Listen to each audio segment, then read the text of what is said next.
Previously on They See Me Rollin'. All of you need to get out of town, and you won't be safe here anymore.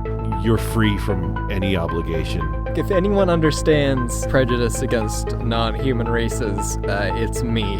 Whitney begins rowing you guys with Coen comfortably in the air. You do find a small shack deep inside the woods. Ramona, it's good to see you. And then she stops and sees you guys and she goes, and these are your friends.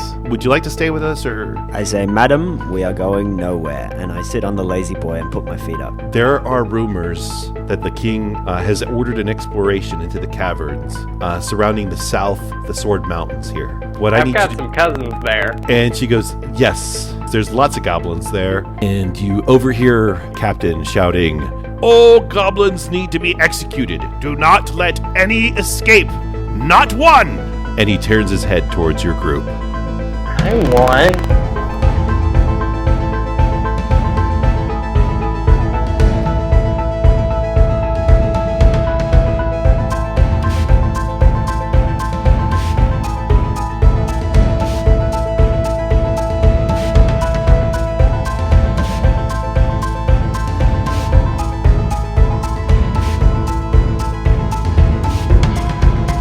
First thing I want to address is that in episode 6, I said Captain Beatrice would be meeting you guys. And then, of course, in episode 7, it was Captain Ron. So just to make sure my bases are covered, it's Captain Ron Beatrice. So he comes from the family Beatrice. How about whenever... I have a question about last episode. We've had so many letters. We've had so many letters of people calling, writing in to correct you there, Stan. I'm glad you corrected that. Yeah, there were some angry Twitters. It's created a storm. Political pundits. Fact-checking. You guys left off with being on a bluff at a mountain, and you were looking down as some soldiers were carrying around dead goblins.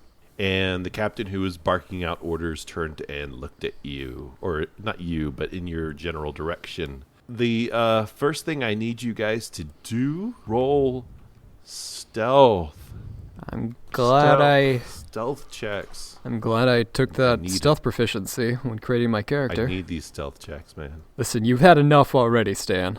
14. 3. Wow. 7. 2 of you failed, so this guy notices some rustling. He turns. I make a duck's noise. A bird noise. Cuckoo! Quack, quack, quack, quack, quack, quack, quack, quack. And quack. You see him scratch his head, go, all right, that's funny.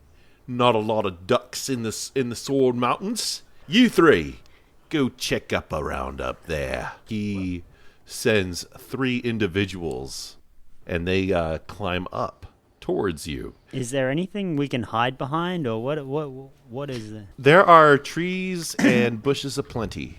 This is a green mountain. This would be like the Appalachian Mountains. Can I climb a tree? You can climb a tree if you like. Whatever you do, I need you to roll stealth to hide. All right, I'm gonna try and run up a tree. Okay. 7.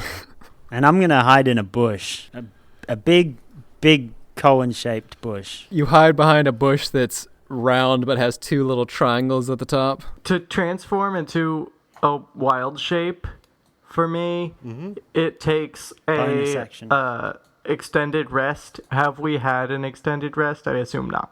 Since the spider. Yes, you did. Yeah, we did. We took had a a whole rest sleep before we came up here. Oh, all right.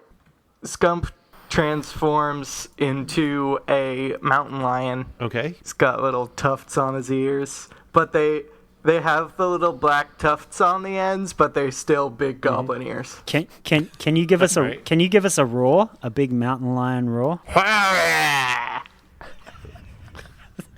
Well, I know. Okay. I know Cohen's a real big fan of you being a cat. Oh yeah. So Jeez, I didn't realize what you're talking about for a second. I was about to say. He's a furry, is what he was implying. Coen kind of thinks this is blasphemy, but he's willing to allow it because he doesn't want to die. Okay. So, can I try and make a stealth check to sort of hide? Absolutely, you can. 20. Fuck. Nat 20. Nice. You are in the shadows. However, Jelly rolled a shitty little 7. How did I do climbing that tree, Stan? Well, was that a hiding? Was that a stealth check, or was that dexterity? Well, I had rolled stealth, and I said I was going to climb a tree, so... You'd have to do a dexterity or an acrobatic plus a stealth, but since that was a stealth roll that you did, it's going to depend on what Coen rolls. Oh. Because this is a 2 out of 3 roll. Yeah, I kind of think we need a big noise from you, Skump, not hiding. I will roll my dexterity again, hiding in the bushes. I rolled a natural 1. Oh, Jesus fucking Christ. I started playing my harmonica instead of hiding. In anticipation of going back to jail, you start playing the blues. So you see the 3 soldiers being sent your way go, shh, down. They definitely see you, but they don't know that you see them. You just see me frantically trying to climb this tree and falling on my ass. I roar really loud from my hiding place. All right, I need you to do an intimidation check. Got a 17. Right on. So you're 17 beat their 5. And you see them go, oh, shit, it's a cat. Run, run, run. And they run off. You see them head down to the captain and report their findings. The captain looks up and says, all right, men, stay on your guard for any wild animals. Otherwise, just maintain the orders. Find the goblins, kill them. And you guys are left alone. Or so you think. Because you then hear, psst, hey. Did you hear that? What did you hear there, Jelly? Psst, hey. Do you hear that? Yeah. I hear something. Hey. Who's that? There's somebody saying, hey. Better whisper. Hello? Hi. Over here, dummies, look behind you. I look behind me, and all I see is this tree that I was trying to climb. Can I smell them? Yes, you can definitely smell them, because to you, it's a familiar smell. Especially when you see them, because then it's a familiar outline. You see in the moonlight a little goblin pop up and says, come here. Come here. Skump, what are you doing over there? I stalk over to them, and pop out of the bushes. As a cat? Yeah. Hi. You actually... Oh my God! What's going on, buddy? Turn back. I saw you. You were a goblin. Turn back. Turn back. I think I can only do it once an hour, so I'll stay like this. Damn it. Fine. Just don't do anything funny. Hi, little fella. Not what doing are you doing anything here? funny is our specialty. That's what this whole podcast is built on. I need your help. You might have noticed that those guys are doing terrible things to my people. Mm-hmm. Classic those guys. Are you saying you might need some vengeance on them? Yeah, I could definitely use some vengeance on them. Oh, vengeancing is my favorite thing. That's great. You got your cat here was a goblin. Is he a goblin or a cat? He's a goblin I'm a cat. goblin by profession. He's a cat he's a hobby cat. Yeah, being animals is kind of just a hobby. Well, that's great. That might actually come in handy because shit's going down, man. All right, what the fuck are you? And he looks up at Jelly. I just kind of look over both my shoulders and then point to myself and say, I've always wondered that. Me? I think she's just a lady with a tail. And horns. And I'm just a lady with a tail and horns with red skin. I like to think of her. I like to think of her as a little demon lady, or quite a tall demon lady. She was just some kind of punk rocker who got a lot of tattoos and body piercings. I'm more of a new wave kind of a girl, but I'm a tiefling. What tiefling? The hell is that? You look like a demon. That's kind of racist. Yeah, well, you're kind of a demon. I mean, how can I... Can we trust her? He turns to Skump when he asks that question. I don't know, but I don't trust you more than her. After all we've been through together, rude. Skunk, really. Yeah, I trust you more than this goblin. Yeah, Come on. he just said he trusted you. It's a compliment. But like, He just looks at Skump with a confused look. He goes, "Are you all right, buddy? Is this?" And he gives a suspicious look to both Coen and Jelly. He goes, "Is this political? Are you a prisoner?" No, you're just some guy. I'm not some guy. I'm a goblin like you, and we're getting killed by humans like him. Yeah, that's political. Let's go deal with that. Hey, not all humans. Well, whatever. All right, look, if you're willing to help, I can take you down to where I came from. I was in a cave with my guys, and we were running away from these humans. We pretty much escaped, but we got caught in a cave in. I was able to get out of the cave through a hole at the ceiling. And just, I said I'd be back with some help. So I looked around for other goblin areas. But all of them, every single one of them, there's all these humans going in, killing us. So I need your help. I need someone's help. I need something. Oh, that's terrible. I'll help. If we'd like to help. There is only 3 of us, but we'll do our best. if they're helping, I guess I'll help too. Hopefully you won't have to fight anyone unless we meet anyone on the way there. But I've been pretty careful going around here. But the big thing is, they should be safe. They're trapped in a cave-in, but we gotta find a way out for them. I mean, I'm a good climber, but not everyone down there is. So, yeah, come follow me, please. And he waddles off in front of you into the night. And as you follow him, or short walk, he enters into this little crevice between like 2 hills meeting underneath a tree. At the tip of the crevice and underneath the tree, through the roots, there is a hole. Mm-hmm. And he says, it's down here, but I think the only one who'd fit is him. And only maybe not as a cat. I don't know. If a cat's head can fit through something, its whole body can, right? I feel like I've been told that. Can my head fit in there? Yes, your head could fit in there, even as a large cat. I can squeeze in there. All right, well, let me go first, just in case you get stuck. Thanks about for you the two? vote of confidence. I reach in my bag and I pull out a jar of peanut butter and look at Coen and say, well, I think there's enough for both of us. Where did you get this peanut butter? I always have various butter products on me. I make them Do we myself. still have that bottled water we stole? Actual butter might be a little more slippery. I dig in my bag and pull out a jar of What about apple butter? a jar of All right, we're going to have to determine what you have on your person so you don't just randomly pull out fucking condiments. Okay, I have various holographic trading cards, butter, and then my adventuring gear. And a bunch of bottled water. I like that your surname is so literal in this game. That's what my whole tribe was, and my family was. They made their reputation in the tribe by their ability to make butter products. Jelly butter. What kind of butter are we talking? Is butter. this yak's butter or? It's made from cow goats, butter. Goat's butter. It's made from Camels. but this is yak butter. I love a bit of yak butter. Jesus Christ. So, all right, this hole. If I'm oiled up with Jelly's butter, will I slip through it or? you could be oiled up in Astroglide. You won't fit through this hole. I'll guard the entrance, guys. And same thing with Jelly. She's got those horns on her head. She's got that tail. She's not going to be able to fit. This is a hole that's intended for a little goblin.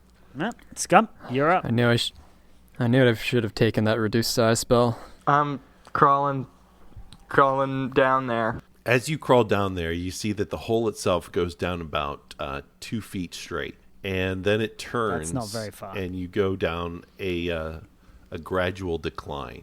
And you just keep going. It's really, really dark. And at the end of the declination of the declining path, you do see a hole right below you. And through that hole, you can see a cavern room. It is lit up with some torches. It's bean-shaped with the curved part on the north end, the larger curve, the shorter curve on the southeast end. The ceiling from where you are down to the ground is about 15 feet high. You do see like some rocks that the goblin could have used to climb up, but he would have to have been a very good climber and very careful. Further, inside the cave, you count a total of 23 goblins huddled together in 3 smaller groups, 2 of 7 and 1 of 6. You see 2 injured goblins being watched over by 1 other goblin. Near them is a pile of frayed rope.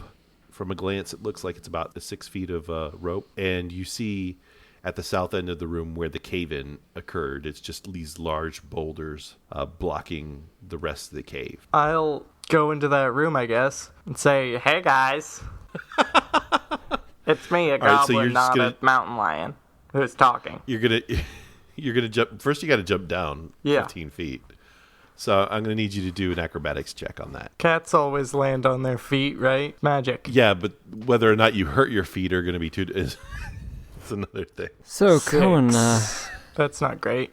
Yes, Jelly. Had a beautiful day out, I guess. Beautiful night. I like the moon. You do land on your feet, and you take 4 damage. Okay. All right, you're now in there. And I'm sorry, how do you wish to introduce yourself? Hi, it's me, a goblin, and not a mountain lion who's talking. The goblins all look at you just terrified, pulling back to the walls. And they go, "Oh my God, it's a cat, it's a cat. Kill it, kill it." No one seems to be particularly brave enough to go killing you. A talking cat? A talking mountain lion? And someone eventually looks at you and says, Wait. Did you say you're a goblin?" Yeah, I said that. That's how I introduced myself when I first talked. It's very difficult to make out what you say when I'm busy screaming and pissing my pants. Yeah, I've had that problem sometimes. We all go through that. Why are you a cat? Who knows? Life is full of little surprises. The goblin is down there and says, "All right, I found some guys who can help us out. They're upstairs. They're upstairs. They're up on the top. I'm gonna go get them." Skump, you witness him do this incredible climbing up the wall, and then just kind of like with apparently very strong fingers, pulling himself where the small crevices are, like they're monkey bars, to the hole. And he flips right through it, crawls through the hole, and his head pops out and says, "All right, you two, we need to figure out a way to get you down there." All right, do any of you have a shovel? Do you have any spells? I have a pickaxe. A pickaxe. All right, we got to figure out where this hole goes.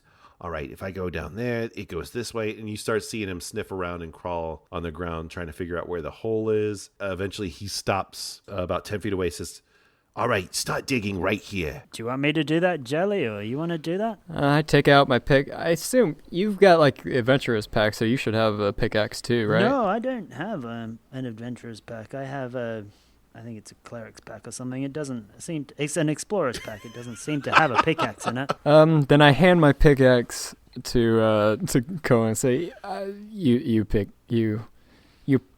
this axe with that ground and that stuff. Sure. Yeah. I start picking good.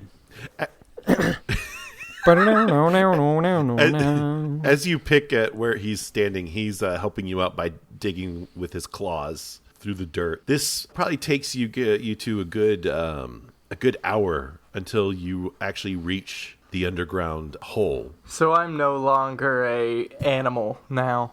Yeah, if it's been an hour, then you have popped back into goblin form.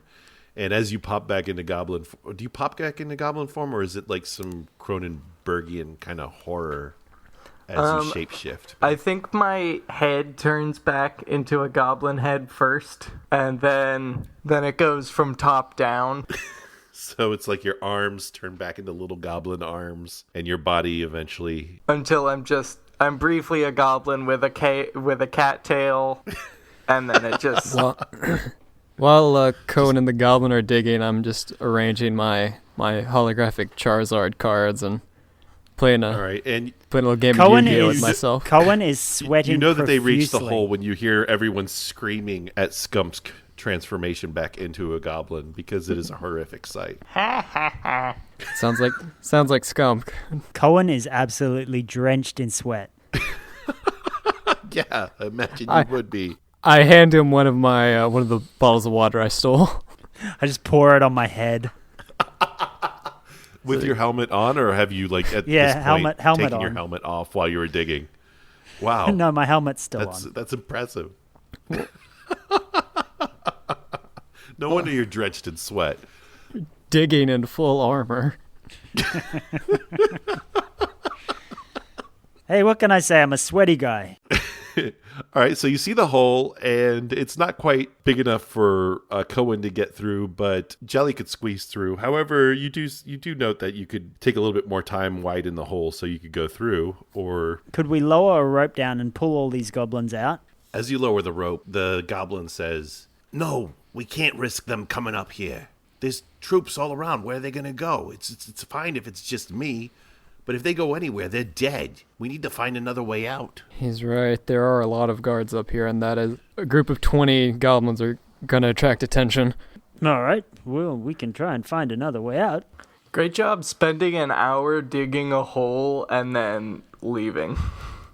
Oh, no. We're going to have to go down there and look for other exits of this cave.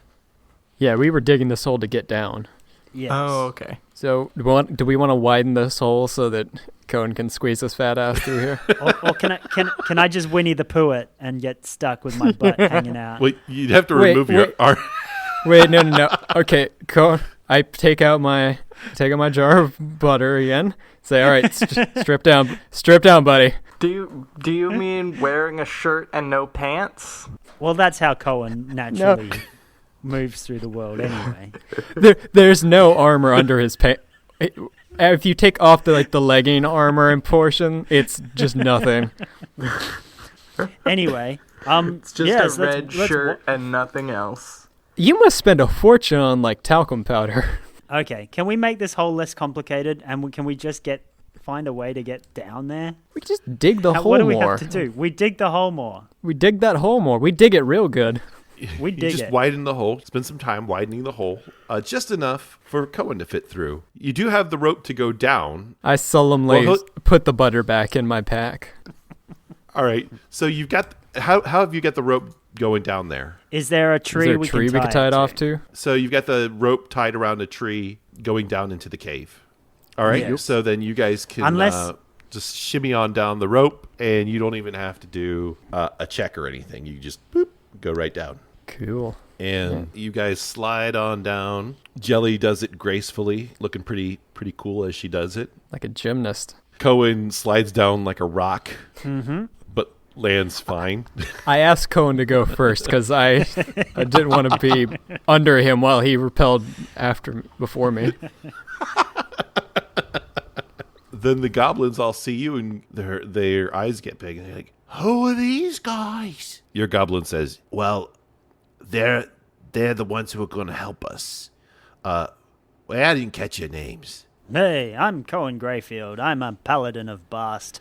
I specialize in vengeance, and you guys seem to me to be requiring of my services. That's why I'm here to help. Jelly Butter, the sorceress / murderer. ooh. And you say murderer, and they go, ah. I'm Skunk. I'm from a swamp. I was in a dungeon ruled by a bugbear. Oh, a swamp goblin. Yeah. Oh, a bugbear goblin. Oh, yeah. You know how that is. Ha ha. You had to do a lot of murdering, didn't you? Well, all with a day's work. Skunk is very different. Oh, guys, I'm now imagining that Skump's backstory is just B-movie. It's just the plot of B-movie, but with goblins. He's clearly acting differently around these goblins than he does around non-goblins. He seems to be trying to impress them, kinda, and more, I've been known to murder occasionally. He's code switching. They say, well, He starts speaking in a Jersey accent. we're I've free been known to goblins. moita occasionally. More than a couple of mooks in my day. That turned into like a Cockney accent at the end. Forget about it. That's rolling mine. I went down to the bulwark and, it's called... What accent is that? I don't know. I don't know. Yeah, you shut up, Jelly. don't, Is that a don't try goblin accent? You can't do goblin. You're not allowed. You're not allowed to do goblins. Yeah, that's that's racist. offensive. I'm sorry. Is that offensive? I'm sorry. Well, you see, we're free goblins. We don't live under a bugbear. We left. We left our original cavern area near Fandolin because we couldn't stand that motherfucker Claw. So I'm done now. Okay. okay. So we came here to live, on our own. We got tired of all that, murdering passers-bys, and we got nothing out of it. Nothing. Claude kept all the shit for I himself. hate murder. Yeah. So, well, I mean, murdering can be fun. But it's great. It's not what we're about, Yeah, I know what you mean. I'm with you. Yeah. And he Coen reaches out to pretends give you a that they're high five. talking about just murder and just kind of tunes us out. I give him a high five, and then I do something that seems like a secret high five, but secretly it's not a real thing. He's just making it up right now to seem cool. He follows along with you because he wants to be. He's trying to impress you as well. Yeah, you're cool. He says, "All right, you're the best, man." All right, so he turns and addresses everyone. He says, "This human and this, I think she said she's a T-sing or a Tiefling. G-wing, Tiefling. An X-wing. They're okay. She's an X-wing. They're okay. I'm an X-wing pilot. The human is not a bad human. And that thing is apparently not bad either because humans hate her too. So we got to find our way out. Now, I'm looking at that thing, and he points over to the cave-in, and it's like these giant, enormous boulders just fall on each other. And he looks at Coen and he says, "Can you lift that?" I don't think that would be a problem. I go over and I start doing a few stretches, try to touch my toes and get around to my sort of knee level. Roll a Constitution check to see if you throw your back out. Side bends. And then I lift a big boulder. You try to lift a big boulder. Let's see you roll. Oh, I'll lift it all right. Nat 1 again. Yeah, natural one. You called it. That's a 1. Fucking called it. And I did throw my back out, and You I just threw kind your of back out a little bit. And on I top of that, stumble you around. re-injured your foot. oh. All right. And I kick the boulder with my injured foot because it's so annoying, and that re-injures the foot even more.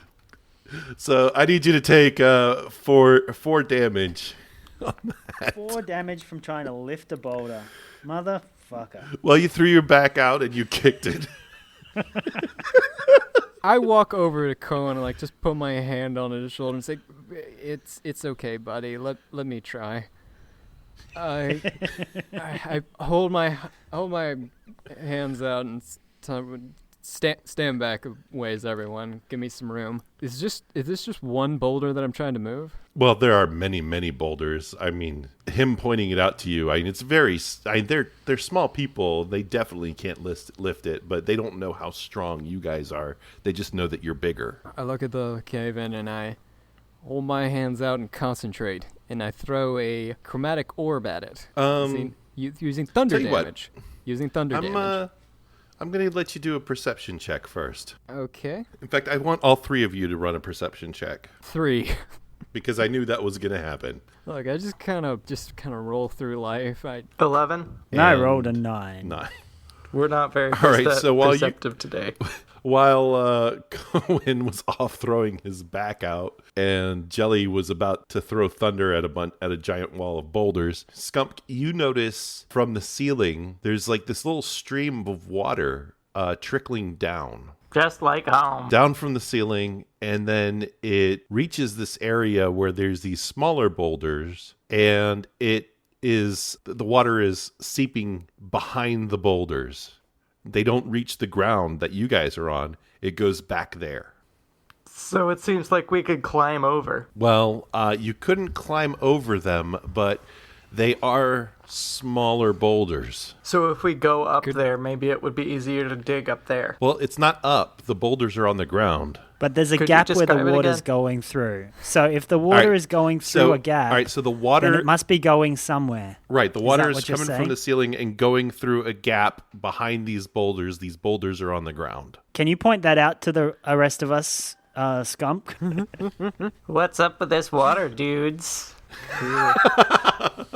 That is some crazy water, man. I go over and say, oh, that's interesting, and look where the water is going. Is there a smaller boulder I can move with a sore back? Actually, I point out the water by I'm talking to this goblin, and I say, I can see your beautiful reflection in that water that's pouring down from the ceiling and going into a crack behind those boulders.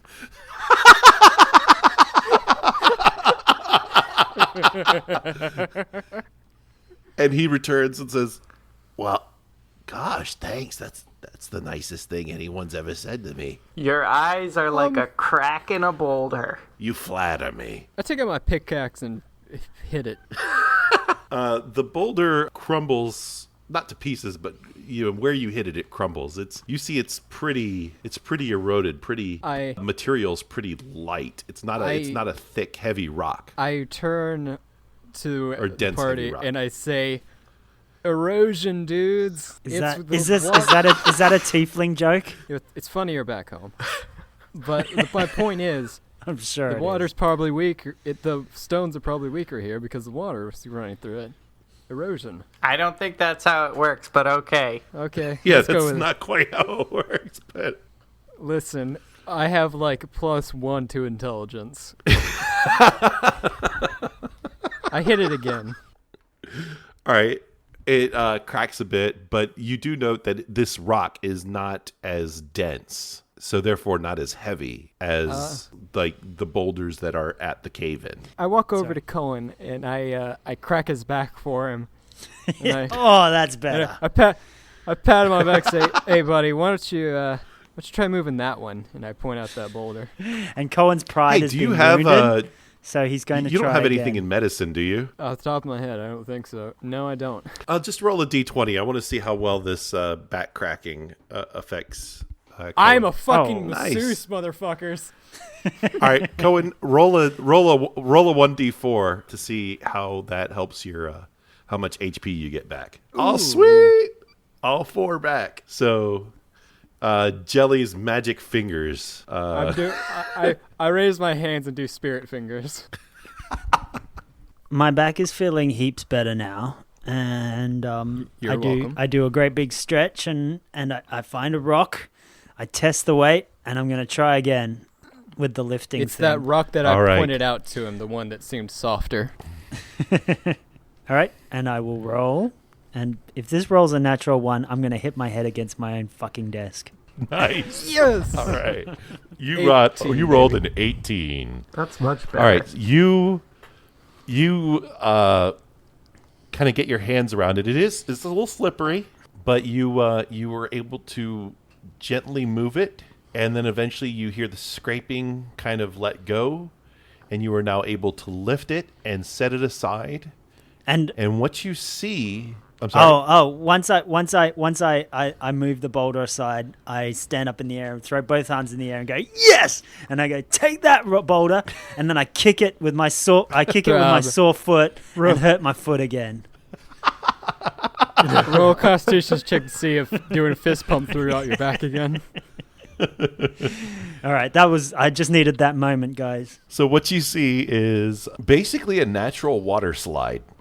It is a stream going down a declination, and it is a tunnel that this water is cutting through. And from the echoes, you can tell that the water is falling into some kind of little underground lake. I feel a Goonies moment coming on. I see no problem with going down that blindly. I'm Chunk. Hey, It's fun, pirate treasure. And Which one am I? the other goblin says, "Oh, by the way, my name's Yerp." We didn't care enough. what was to your ask. name? Oh, Syrup? okay. Is it Syrup? No, it's just Yerp. Yurt.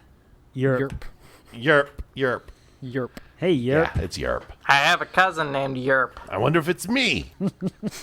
I don't know. I don't keep track of that kind of Oh, stuff. neither do I. It's all good. All right, so I think that you should definitely not go down this thing. This thing looks dangerous. What are you, health and safety? But I look at Coen and I get out my scoot buddy and I just nod to I him. don't think a scoot buddy on a water slide's gonna help. But you can try. But it's gonna be rad it's as gonna fuck, be rad though. as fuck. you can't stand in this, right? It's not tall enough for you to stand Well, in. I'm totally gonna go down on my shield. Then I sit. Which sit you on have my your scoot buddy attached Yes. to. I sit on my scoot buddy then. All right, so Jelly's sitting on her scoot buddy. Coen is sitting on his shield, which has his scoot buddy attached to it. And what about you, Skump? I'm just gonna So go should down I go down last so I land on normal you guys? style. That was my question. Like, no, what's the you're order? going down first. All right, I'll go first. Coen first. I'm I'll a go little next. bit concerned about what we're landing in and the fact that I'm wearing armor and cannot swim. Now Coen was all excited. He was like, "Yeah, gonna do this," and now he's kind of like trembling just a little bit. Coen, I could cast Featherfall on you. You know, you can take that might off help. your armor. But I'll still land in the water. You want me to go first then and yell Yeah, back that up might to be you? good. Okay. Skump, you do that. He seems hesitant, but then he looks over at the other goblins. Yerp and looks then at you. The other goblins are wanting looking to at be- you, hopefully. wanting to be Yerp is cool. looking at you is shaking his head like, don't go. I could do it, and I jump headfirst down it. All right, going down head first, you are sliding down. It is completely smooth against your chest. You do not feel any bumps or rocks or anything, and you just slide down, and it swirls. Well, it curves down. Loop-de-loops. There's parts where the turns are so tight that you actually ride along the wall, and at some points the descent is super steep that you just keep building up more and more speed until finally at the end you shoot out of the wall and into the water, and you are now inside this extremely dark cave. Now you do have dark vision, so everything looks kind of black and white to you, and you can see right behind you where you flew out of the chute and the water spilling in front of you. You just see a whole lot more water, so much so that you can't even see the other end of the cave. There's something in the center of the cave, but you can't really make out what kind of structure or anything that it is, because you can only see so far due to its extreme how dark it is. And that's what you got right now. Oh, additionally, do you dive under the water to see how deep it is? Sure. Okay. You duck down into the water. And what are you, about 3 feet high? About that. All right. So you go into the water. You find out that it's about one more foot in depth where you're currently at. So it's about 4 feet deep. Do you think they can hear me from all the way down here? Well, you can give it a shot. It's pretty cool down here. Just probably don't go head first like I did, because I it's hear him not very say, deep. "Go head first," and I go, "Will do." And I go, You hear, go head first. It's very deep. and I dived in head first. Coen jumps in head first on his shield and rides on his shield, experiencing the same twists and turns, riding on the wall. It's a little tight for him, but not too tight where he gets stuck. but he does get a little scraped here and there. I'm right behind him on my scoot buddy. And then both of you end up spilling out around the same time. Coen, you notice, it's definitely not as deep as you were worried about, but it does come up like about chest high to you. It is kind of scary, and you do notice that there is a decline. It's like a beach, going down further into it, it gets deeper. So as you move towards the wall that you came out from, it's a little bit shallower. So there's a shelf. There's a shelf around the wall, sort of thing. Exactly. So if you walk towards the wall, you can get to an area where it's about 2 feet deep. Regardless, this is difficult terrain for you guys to move around in. So anytime you do a movement, it's going to be halved what your normal movements are. Jelly, of course, you notice the same thing, except you don't have to worry about armor. Your dresses or sorcerer's gear is just kind of floating in the water. Yeah. And you also hear a voice shouting out from the slide. Look out below!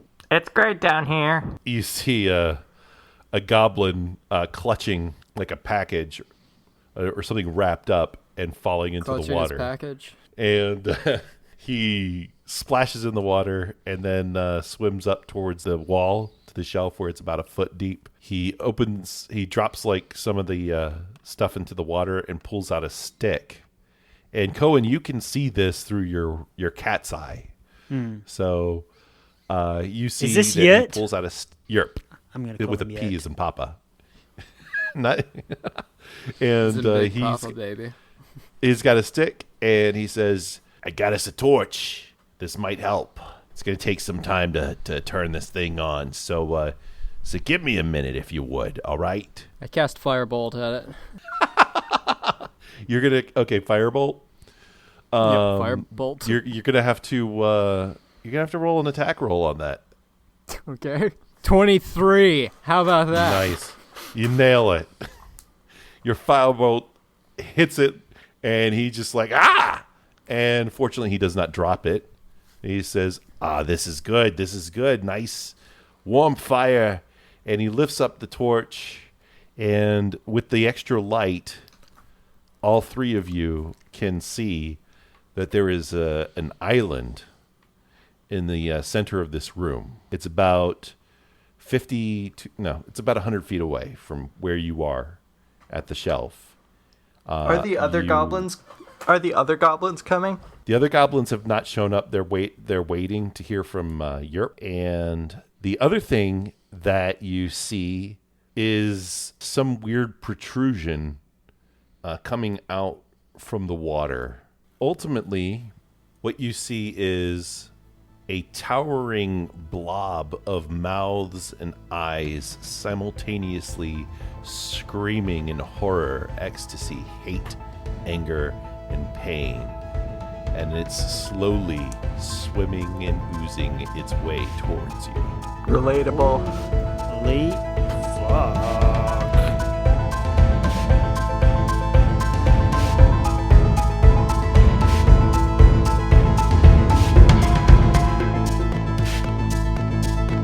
Hey, this is Stan. Hey, this is Coen. What? I said, hey, this is Coen. That's not your name. Your name is Jody, and my name is Ivan. I'm doing this end promotion in character. Yeah, I'm sure that won't get old fast. All right, so are you going to introduce yourself, Trevor, as something? I'm Trevor, the human person. Okay. And we're here to You thank missed you. one person. We missed a person. No, I introduced myself. I haven't said his name. Oh, I missed that. Sorry. Keep going. I'm Ivan the Bold. The bold nerd. We want to thank you for listening to our show. We hope that you join our Facebook group, as well as follow us on Twitter at TSMRcast, which is run by our friend Trevor the Human Being. Yeah. As previously introduced. Please subscribe to the podcast. Hit the subscribe button. It really helps us because it just comes through to you every time another episode is dropped. Also, if you could really do us a huge favor, what we'd love is for you to go onto iTunes and leave us a review, because that's how people will find our podcast. So please, for me. Also, tell your friends, tell your neighbors, tell your family. Tell your and enemies. use hashtag TSMRcast to talk. Tell your D&D group. I'm sure they'll love it. With your dying breath, tell your murderer to listen to this podcast. As your last breath is rattling out of your body, scream vengeance, and then tell them to listen to this podcast. Exactly, because if you die, that's one less download that we get. We need to make sure that your downloads It's a carry on one-in, to someone one-out else. system. Yeah. Whisper it gently in the ear of your lover. Post coitus. No, not During. No. Pre. No, during. Okay. Oh God, this has gone. Speaking of lovers, this has gone really bad. We also want to talk about another great podcast featuring two of your fellow TSMR. What are we? Are we hosts or characters? Buddies. Whatever. Buddies. It's got Buddies is good. It's got TSMR Ivan, buddies. not Ivan. It's got TSMR buddies. It is what is it called, Trevor? It is called Ankh Morpork Public Radio. And it's all about the books of Terry Pratchett. Yep, it's a podcast all about the fantasy. Let me try that again. It's a podcast all about the fantasy book series Discworld, written by Terry Pratchett. Yeah, Jody's a longtime fan of the. Yeah, they're great. Which you would know if you would fucking read them, Stan. We highly recommend the books, and what we're doing is going through every single book in order and doing a little sort of monthly book club on the books with different guests and friends. And how do you spell Ankh-Morpork? Ankhmorpork. So it's not Uncle Morpork. No, It is. it's not your Unky Morpork. Unky Morpork, the Unky who you just really do not want to sit on their knee. Head on down to Unky Morpork's public radio station. He'll gladly dedicate a song to you or one of your loved ones. He's definitely and that it's not about that Jack creepy Porkins, uncle. the X-Wing pilot from Star Wars. I totally know who that is, Stan. Yep, me too. And I can say that for a fact that it is not. You don't know who Porkins is from Star Wars? I don't know He was no, the- 'cause I'm not a giant. Porkins? I'm not I a fucking nerd. I didn't know you were You're not a fucking nerd who's doing a podcast about Ankh-Morpork.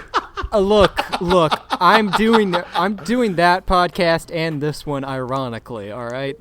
That's something that you should know. You make fun of Yeah, us yeah. behind your backs. It's so subtle and like so stealth that you probably don't catch up on it. You're recording it just so that later you can do like a commentary making fun of us. So would you say No, that that's not at all what I'm doing. Ankh-Morpork Public Radio is a comedy podcast? Or is it more like really just appreciation of it's a deep thinker. Discworld? It's kind of both.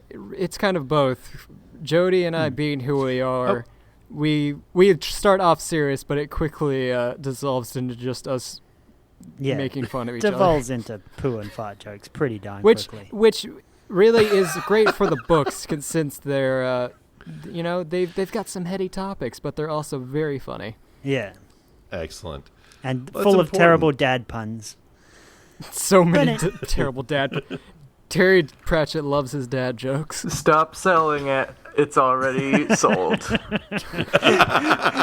And I think that's right, a nice end. I like that. I think we should end at that.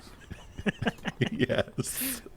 All of our listeners will be listening to Ankh-Morpork Public Radio, featuring Please do. Trevor Gibson and Jody Doyle. Stan, can I have you on every episode to do the opening?